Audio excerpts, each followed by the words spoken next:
What's up, guys? Jaguars versus Bengals, week 4.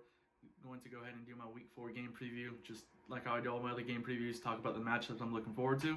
So, yeah, let's go ahead and get right into it. Now, the first thing I noticed about this matchup is the Jaguars running attack versus the Bengals run defense. The Bengals currently against the run are 31st in the league, allowing almost 181 yards per game. So I think this is where the Jaguars are going to be run heavy in the beginning in the game, especially in the first and second quarters. I could see you have James Robinson, who has played phenomenal this season. He was the NFL Offensive Rookie of the Month, so congratulations to him. So I think he's played really well, and I think what Jay Gruden said the other day in his press conference after practice, he said you're going to see the Jaguars rely heavily on James Robinson going forward more. So I think you're going to see James Robinson get more than 20 touches potentially, maybe between 20 and 25. And I think that he's going to continue to improve and continue to get better as a rusher. And I just enjoy watching him play. So I think he's going to have a fantastic day against the Bengals run defense. I would say anywhere rushing between 70 and 100 yards. I know that doesn't sound like a lot, but when you add into the receiving game, last week he had like 80 yards receiving, only catching the ball. I think, he's going to have somewhere between probably 40 and 60 receiving. So he'll have probably between 100 and 140 all-purpose yards. So that's what I'm looking forward to on the offensive side of the ball. The main part of the offense is the run game against the Bengals run defense. And I think you need to attack that, exploit that, do whatever you need to do to get the run game going, because when the run game gets going, obviously the play action opens up. So now let's go ahead and talk about our wide receivers versus their secondary. Their secondary is pretty decent. You got Sean Williams at safety. You got William Jackson, who I'm a big fan of at corner. You have Mackenzie Alexander, the former Minnesota Viking. You do have Trey Waynes, but I believe he's on IR, so he won't be playing. They have some pieces in the secondary. They're not too bad, so definitely going to be some fun matchups. And I really hope DJ Chark plays, because last week he didn't play, and Jay Gruden said he had to throw out pretty much like half the playbook, and because he found out Wednesday night that DJ Chark wasn't going to play on Thursday. So I think that kind of like screwed up the passing game last week. Well, that's what they said. So we'll see if he plays. He's been limited all week, so hoping he gives it a go, because even if he's out there, he still takes that number one corner on him and also gets double teamed. So that that leaves Keelan Cole open like on one-on-ones or Visca, and I think that's what really got the passing game going the first 2 weeks against the Colts and Titans. And last week, obviously, with DJ Chark out, it was just basically Cole and Visca out there catching the passes. And they, with Chark out there, they were able to slow down the passing game. And you can tell Minshew definitely missed DJ Chark. So definitely looking forward to having DJ Chark out there. If he does, I think you're going to see the same pass in the game he did in the first 2 weeks, but more so with more running attack. So maybe a little bit less passing, but more rushing. But I think having DJ Chark out there will benefit Keelan Cole and Visca in the receiving game. Chris Conley, I expect to probably be number 4, number 5 guy. Last week he did not play good at all. And as a veteran and a leader on the team, someone that's also been inconsistent last year with us, he needs to play better, especially with the young quarterback. You can't be dropping these easy passes. Yeah, Minshew missed a few last week, but still, some crucial third downs you got to catch the balls thrown to you. So definitely looking forward to the running attack for us, and also our passing game, and then also hopefully our offensive line can protect Minshew a little bit better. I thought last week they played decent, not like great they did the first 2 weeks, but they played decent when Cam Robinson went out because of that stupid ejection. You can tell Minshew definitely was felt uneasy in the pocket. He sort of felt uneasy most of the game, so hopefully with having Chark once again there and the offensive line can maybe protect him a little better, he'll be able to set his feet and be more comfortable in the pocket, because he definitely was off on his throws.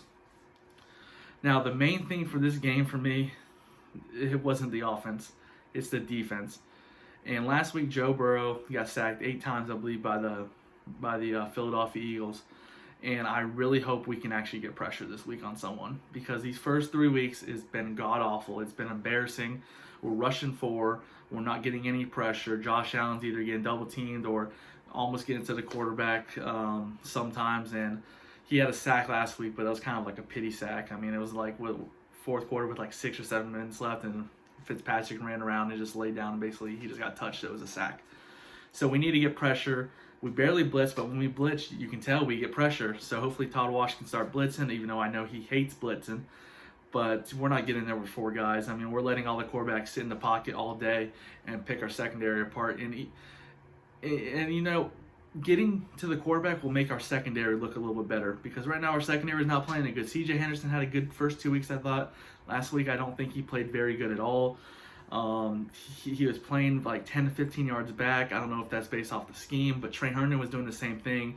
And I think, like what Todd Washington said the other day, you're going to see them be more physical this week. So I expect them to be up in the receiver's face at the line of scrimmage, a little shoving within the first 5 yards. I would hope to see, because, the Bengals do have some good wide receivers. They have T. Higgins, that rookie from Clemson, who in my mock drafts, I always had him as a first-round prospect, a late first-round prospect. And he had 2 touchdowns last week, so, he's a good number 3 guy. You have A.J. Green there, the veteran, who you can tell slowing down but still has great hands, and he's a leader on their team. Then you have Tyler Boyd, who I'm a big fan of Tyler Boyd. I think Tyler Boyd's a pretty good receiver. I think he can be a number 1 on a lot of people's teams. So, we're going to have our hands cut out for us on in the secondary.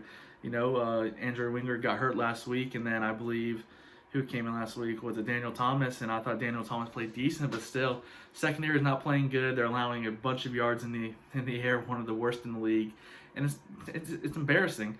But at the end of the day, I think it comes to the pass rush. If you just get a little pressure, it's going to make your secondary a little bit better, and also eventually to cover sacks and stuff like that.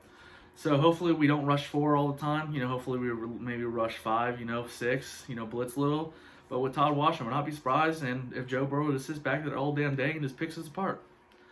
Because their offensive line is not the best. But Joe Burrow, when he has time, he's very accurate.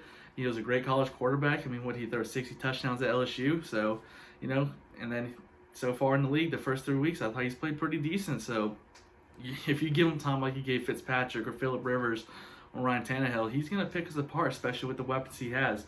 And just not in the passing game. He has Joe Mixon in the backfield. Joe Mixon really hasn't really had that big game yet that he usually has a few times a year. But you got to watch out for Joe Mixon, because I think he can he catch in the backfield. You also have, I believe they have Gino Bernard still on their roster, so he's another veteran that's a good 1-2 punch. So it's definitely our defense has a lot cut out for them to really get going, in my opinion.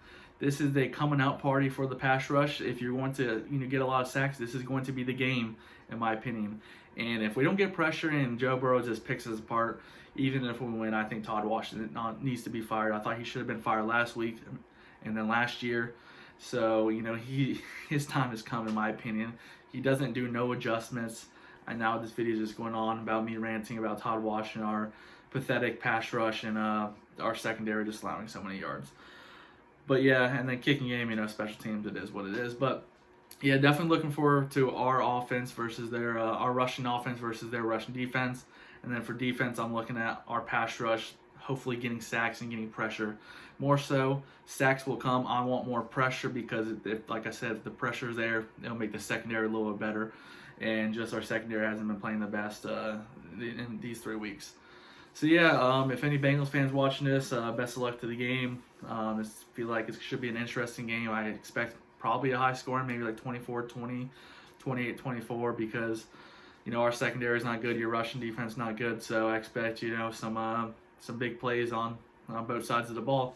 So yeah, thanks for watching. Please go subscribe, and I'll give you my recap probably either Sunday night or Monday. Thanks.